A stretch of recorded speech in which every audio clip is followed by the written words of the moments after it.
Class ninth chapter 2 polynomials. अब सबसे पहले हम ये देखेंगे पॉलिनॉमियल है क्या चीज़। इसके पहले तो हमने कभी ये नाम सुना ही नहीं। तो सबसे पहले देखते हैं पॉलिनॉमियल होता क्या है। Mathematical expression with any number of variable and coefficients. तो अब दो वर्ड्स और हमारे सामने आए, एक वेरिएबल दूसरा कोएफिशिएंट। वेरिएबल मतलब एक्स वाई जेड टी, कोई भी नंबर जिसकी वैल्यू चेंज हो सकती है। वेरिएबल हमें पता है क्या होता है। अब बात करते हैं कोएफिशिएंट की कि कोएफिशिएंट क्या होता है।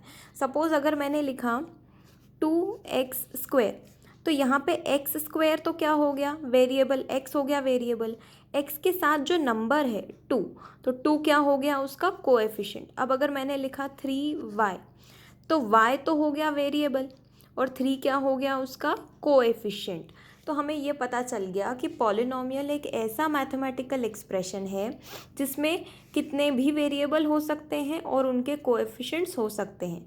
इन 1 वेरिएबल, इन 2 वेरिएबल, 3 वेरिएबल, हम जितने चाहें पॉलिनॉमियल में उतने वेरिएबल हो सकते हैं। अब जिसमें एक वेरिएबल हो उसका क्या, पॉलिनॉमियल हैविंग ओनली 1 वेरिएबल, सिर्फ एक वेरिएबल, या तो x या तो y या तो t, कुछ भी, are known as polynomial in 1 variable. अब ये पॉलिनॉमियल इन 1 वेरिएबल को हम थोड़ा और डिटेल में समझेंगे एक क्वेश्चन के थ्रू। देखो फर्स्ट क्वेश्चन इस एक्सरसाइज का, एक्सरसाइज 2.1 का हमारे पास है, which of the following expressions are polynomial in 1 variable. ठीक है, state the reason for your answer. ये सारे एक्सप्रेशंस जो आपके सामने हैं, आपको बताना है कि इसमें से कौन सा एक्सप्रेशन पॉलिनॉमियल है इन 1 वेरिएबल। 1 वेरिएबल मतलब या तो सिर्फ x होगा या तो y होगा, कोई भी एक वेरिएबल होगा। सपोज़ अगर आपके सामने कोई ऐसा क्वेश्चन आए जिसमें x और y दोनों हैं, तो क्या वो इन 1 वेरिएबल होगा? नहीं, वो इन 1 वेरिएबल नहीं होगा। तो अब हम सबसे पहले क्वेश्चन से शुरू करते हैं। 4x² - 3x + 7, यहाँ सिर्फ एक ही वेरिएबल है। कौन सा वेरिएबल है? x। तो ये क्या हो गया, पॉलिनॉमियल इन 1 वेरिएबल, क्योंकि यहाँ सिर्फ एक वेरिएबल है x। और पावर देखो, यहाँ पे पावर 2 है, यहाँ पे 1 है, यहाँ पे क्या है यहाँ पे भी 1 है पावर। तो पावर भी होल नंबर होनी चाहिए। ठीक है, पावर अगर हाफ है या माइनस में है तो वो पॉलिनॉमियल नहीं होता है। ये एक इम्पॉर्टेंट चीज़ है नोट करने वाली। पावर देखो, यहाँ पे 2 है, 1 है, यहाँ पे भी 1 है। अगर यहाँ -2 होता या हाफ होता या 1/3 होता तो ये पॉलिनॉमियल नहीं होता। पॉलिनॉमियल होने के लिए पावर का होल नंबर होना बहुत ज़रूरी है। तो ये पॉलिनॉमियल भी है क्योंकि पावर सारी होल नंबर में है और एक ही वेरिएबल है जो है x। तो ये क्या हो गया, पॉलिनॉमियल इन 1 वेरिएबल। हम यहाँ लिख देते हैं पॉलिनॉमियल इन 1 वेरिएबल। ठीक है, ये हो गया हमारा पॉलिनॉमियल इन 1 वेरिएबल। अब चलते हैं सेकेंड पार्ट की तरफ। y² + √2। देखो यहाँ पे पावर 2 है, यहाँ पे पावर 1 है, मतलब ये पॉलिनॉमियल है। एक ही वेरिएबल है क्या, यहाँ पे देखो सिर्फ एक ही वेरिएबल दिख रहा है y, तो इसका मतलब ये भी क्या है, एक पॉलिनॉमियल है। और कितने वेरिएबल्स में है, इन 1 वेरिएबल। वेरिएबल कौन सा है यहाँ पे, y। ज़रूरी नहीं है हर क्वेश्चन में x हो, कुछ भी वेरिएबल हो सकता है, y z t a b c d, कुछ भी। पावर होल नंबर है, ये चेक करना है, और वेरिएबल एक है, ये भी चेक करना है। तो 2 क्वेश्चन तो हो गए। अब चलते हैं हम थर्ड पार्ट की तरफ। 3√t + t√2। अब इसमें आपको थोड़ा सा सोचना पड़ेगा। देखो यहाँ पे √t है, इसका एक कंसेप्ट है। पहले इस क्वेश्चन को करने से पहले हम एक कंसेप्ट समझ लेते हैं, क्या होता है वो कंसेप्ट। हमारे सामने क्वेश्चन है 3√t + t√2। अब एक रूल ध्यान रखना, देखो यहाँ √t लिखा है और √t लिखा है, इसका मतलब पावर क्या है, पावर हाफ है। जब जब ऐसा लिखा हो ना, √t, √x, √y, इसका मतलब उसकी पावर क्या होती है, हाफ होती है। अभी मैंने बताया था कि अगर पावर हाफ है या नेगेटिव है, होल नंबर नहीं है, देखो हाफ होल नंबर है क्या, नहीं है, तो अगर पावर हाफ है इसका मतलब ये 1 वेरिएबल तो है, वेरिएबल तो एक ही है t, लेकिन ये पॉलिनॉमियल ही नहीं है। पॉलिनॉमियल क्यों नहीं है? क्योंकि रूट टी के होने से पावर क्या हो गई है? हाफ। तो हाफ पावर अगर है या नेगेटिव पावर अगर है, फ्रैक्शन में पावर है, तो वो पॉलिनॉमियल नहीं होता है। हम क्या लिखेंगे? It is in one variable. One variable तो है, टी ही है खाली वेरिएबल, लेकिन it is in one variable but it is not a polynomial. ये एक पॉलिनॉमियल नहीं है। सिंगल वेरिएबल वन वेरिएबल में है लेकिन पॉलिनॉमियल नहीं है। ये इस क्वेश्चन का एक कंसेप्ट है जहाँ हमने हाफ पावर के केस में क्या करना है ये देखा। अगर नेगेटिव पावर होगी तो भी हम क्या कहेंगे? वन वेरिएबल में तो है लेकिन पॉलिनॉमियल नहीं है। अब चलते हैं नेक्स्ट क्वेश्चन की तरफ, इसी का नेक्स्ट पार्ट। अब हमारा नेक्स्ट क्वेश्चन है y प्लस 2/y। देखो यहाँ पे सिंगल वेरिएबल तो है, ये तो पता चल गया। यहाँ y की पावर 1 है, मगर यहाँ y की पावर क्या है? -1।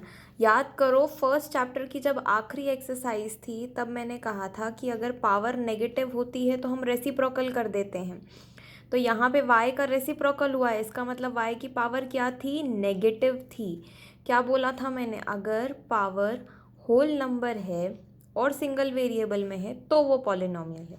यहाँ सिंगल वेरिएबल तो है लेकिन पावर होल नंबर में नहीं है, तो हम क्या लिखेंगे?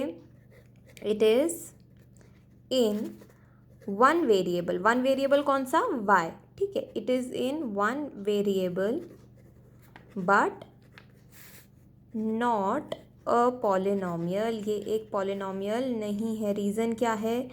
क्योंकि हमारे पास पावर नेगेटिव है। जब जब पावर नेगेटिव है या फ्रैक्शन में हो तो वो पॉलिनॉमियल नहीं हो सकता। अब चलते हैं हम इस क्वेश्चन के लास्ट पार्ट की तरफ, देखते हैं क्या है वो question. x² + y³ + t। Single variable तो ये बिल्कुल नहीं है, तो हमें क्वेश्चन देखते से ही पता चल गया है it is not a polynomial in one variable. Polynomial तो है क्योंकि पावर तीनों होल नंबर है, लेकिन वन वेरिएबल में नहीं है। यहाँ 3 वेरिएबल्स हैं, x, y और t। तो हो गया हमारा ये क्वेश्चन सॉल्व। अब इसी एक्सरसाइज के सेकेंड क्वेश्चन की तरफ चलते हैं। सेकेंड क्वेश्चन है right the coefficient of x² in each of the following. अब आपके पास कुछ एक्सप्रेशंस दिए हैं, आपको इसमें x² का कोएफिशिएंट बताना है। इस वीडियो की स्टार्टिंग में हमने देखा था कोएफिशिएंट क्या होता है। देखो जैसे अगर मैंने लिखा 3x² + 2x, तो x² का कोएफिशिएंट क्या हो जाएगा? 3। उस वेरिएबल के साथ जो नंबर है वो होता है उसका कोएफिशिएंट, ठीक है। अब इस क्वेश्चन में हमें किसका कोएफिशिएंट निकालना है? x² का। तो फर्स्ट क्या है? 2 + x² + x। अब x² के साथ कुछ नहीं है, अगर कुछ नहीं होता इसका मतलब हम क्या मानते हैं कि 1 है। तो यहाँ पे x² का कोएफिशिएंट क्या हो जाएगा? 1। नेक्स्ट क्वेश्चन क्या है? 2 - x² + x³ x² के साथ क्या है? कुछ नहीं है, 1 है, लेकिन हम यहाँ 1 लिखेंगे या -1? हम यहाँ लिखेंगे -1 क्योंकि -x² लिखा है, तो कोएफिशिएंट क्या होगा? -1। थर्ड पार्ट की तरफ चलते हैं। π/2 x² + x। x² के साथ क्या लिखा हुआ है? π/2, तो कोएफिशिएंट क्या हो जाएगा? π/2। फोर्थ पार्ट है √2x - 1। यहाँ x² तो है नहीं, हमसे पूछा है कोएफिशिएंट किसका? x² का। तो x² ही नहीं है, इसका मतलब कोएफिशिएंट क्या होगा? 0। ऐसे सॉल्व करने हमें ये वाले क्वेश्चंस। अगर सपोज़ आपसे क्वेश्चन में ये कहा जाता कि आप x³ का या x का कोएफिशिएंट निकालो, तो आप x के साथ जो नंबर लिखा है उसको लिख देते। अब चलते हैं थर्ड क्वेश्चन की तरफ इसी एक्सरसाइज के। नेक्स्ट क्वेश्चन है give an example of binomial with degree 35 and monomial with degree 100। अब 3 वर्ड्स हमने देखे, एक तो बाइनोमियल, दूसरा डिग्री और तीसरा मोनोमियल। बाइनोमियल मतलब ऐसा पॉलिनोमियल जिसमें कितने टर्म्स हों? 2 टर्म्स हों। बाय मतलब 2, तो 2 टर्म्स अगर होंगे तो वो क्या हो जाएगा? वो हो जाएगा बाइनोमियल, ठीक है। अब अगर एक टर्म है तो मोनोमियल, मोनो मतलब सिंगल, तो मोनोमियल कब होगा वो, जब एक ही टर्म होगा। सपोज़ अगर मैंने लिखा 2x प्लस वाई, यहाँ कितने टर्म्स हैं, एक और ये दो, तो ये क्या हो जाएगा, एक बाइनोमियल हो जाएगा। अगर मैंने लिखा सिर्फ x, तो ये क्या हो जाएगा, एक मोनोमियल, क्योंकि यहाँ सिर्फ एक ही टर्म है। अब बात करते हैं डिग्री की। हमने यहाँ एक और शब्द देखा, वो था डिग्री। डिग्री होती है हाईएस्ट पावर। आपके पॉलिनोमियल की, आपके पास जो भी एक्सप्रेशन है, चाहे बाइनोमियल है, मोनोमियल है, पॉलिनोमियल है, कुछ भी है, तो उसकी जो हाईएस्ट पावर होगी उस पूरे एक्सप्रेशन में जिस भी नंबर के साथ जो हाईएस्ट पावर होगी वो हो जाएगी उसकी डिग्री। अब जैसे एक एक्सप्रेशन मैंने लिखा 3x² प्लस 2x प्लस 1, यहाँ पे हाईएस्ट पावर क्या है, 2, तो इस एक्सप्रेशन की डिग्री क्या हो जाएगी, 2। जो भी उस एक्सप्रेशन की हाईएस्ट पावर होगी वो उसकी डिग्री बन जाएगी। आपसे क्वेश्चन में क्या बोला है, एक ऐसा एग्जाम्पल बताओ बाइनोमियल का जिसकी डिग्री 35 हो और मोनोमियल का जिसकी डिग्री 100 हो। तो हम एक एक एग्जाम्पल बना लेते हैं दोनों का।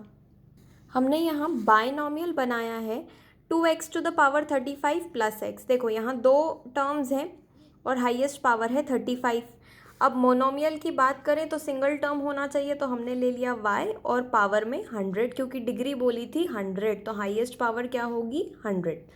आप ज़रूरी नहीं है कि x या y कोई भी वेरिएबल ले सकते हैं, लेकिन पावर जो क्वेश्चन में बोली है हमें वही लेनी है। हाईएस्ट पावर उस पूरे एक्सप्रेशन की वही होनी चाहिए जो क्वेश्चन में बोली है। हमें बाइनोमियल के लिए 35 बोली थी और मोनोमियल के लिए 100। अब चलते हैं नेक्स्ट क्वेश्चन की तरफ। नेक्स्ट क्वेश्चन है right the degree of each of the following polynomial. अब आपको इस क्वेश्चन में हर एक्सप्रेशन की डिग्री बतानी है। पहला एक्सप्रेशन क्या है, 5x³ plus 4x² plus 7x। Highest power क्या है यहाँ पे, 3, और डिग्री क्या होती है, हाईएस्ट पावर, तो इस क्वेश्चन में डिग्री क्या हो जाएगी, 3। 4 माइनस y², यहाँ तो पावर 1 है, अब यहाँ पे 2 है, हाईएस्ट पावर क्या हो जाएगी, 2, मतलब डिग्री क्या है, 2। इस क्वेश्चन में t की पावर क्या है, 1, हाईएस्ट पावर भी क्या है, 1, तो डिग्री हो जाएगी 1। 3, अब 3 क्या है, एक कांस्टेंट पॉलिनोमियल है। कांस्टेंट पॉलिनोमियल मतलब जिसमें कोई वेरिएबल नहीं होता, और कांस्टेंट पॉलिनोमियल की डिग्री होती है 0। ये याद रखने वाली बात है। कांस्टेंट पॉलिनोमियल मतलब सिर्फ नंबर जिसमें कोई वेरिएबल नहीं है, तो उसकी पावर, हाईएस्ट पावर यानी कि डिग्री क्या हो जाएगी, 0। अब चलते हैं इस एक्सरसाइज के नेक्स्ट क्वेश्चन की तरफ। Classify the following as linear, quadratic and cubic polynomial. अब सबसे पहले हम ये समझेंगे कि लीनियर पॉलिनोमियल, क्वाड्रेटिक पॉलिनोमियल और क्यूबिक पॉलिनोमियल क्या होता है। डिग्री हमने अभी देखी थी ना, तो जिस भी पॉलिनोमियल की डिग्री मतलब हाईएस्ट पावर अगर 1 होगी तो वो कैसा पॉलिनोमियल होगा, लीनियर पॉलिनोमियल। अगर उस एक्सप्रेशन की हाईएस्ट पावर 2 है तो कैसा पॉलिनोमियल होगा, वो क्वाड्रेटिक पॉलिनोमियल। अगर हाईएस्ट पावर मतलब डिग्री अगर 3 है तो वो क्या हो जाएगा, क्यूबिक पॉलिनोमियल। तो हम क्वेश्चन के थ्रू समझते हैं इसको। x² प्लस x, यहाँ पे हाईएस्ट पावर क्या है, 2, डिग्री क्या है, 2, और जब जब डिग्री 2 होगी तब क्या होगा, वो क्वाड्रेटिक पॉलिनोमियल। तो फर्स्ट वाला जो हमारा एक्सप्रेशन है वो कैसा हो गया, वो हो गया क्वाड्रेटिक। अब चलते हैं नेक्स्ट क्वेश्चन की तरफ। x minus x³, highest power क्या है यहाँ पर, 3, जब डिग्री 3 है तो कौन सा पॉलिनोमियल होगा, वो क्यूबिक। तो सेकेंड वाला कैसा हो गया polynomial, cubic polynomial. y plus y² plus 4, highest power फिर से 2 है, क्या होगा, क्वाड्रेटिक होगा। नेक्स्ट 1 प्लस x, यहाँ पे भी पावर 1 है, हाईएस्ट पावर क्या है, 1, जब हाईएस्ट पावर 1 है मतलब डिग्री अगर 1 है तो वो क्या है, लीनियर है। हमने यहाँ लिख दिया लीनियर पॉलिनोमियल। 3t, यहाँ पे भी 1 है पावर, ये भी क्या हो जाएगा, ये भी हो जाएगा लीनियर। r² स्क्वायर है, क्या हो जाएगा, क्वाड्रेटिक हो जाएगा ये। 7x³ 3 है पावर, हाईएस्ट पावर 3 मतलब डिग्री 3 है, क्या होगा, क्यूबिक पॉलिनोमियल। ये हो गई हमारी एक्सरसाइज कंप्लीट। एक्सरसाइज 2.1 कंप्लीट हो गई है।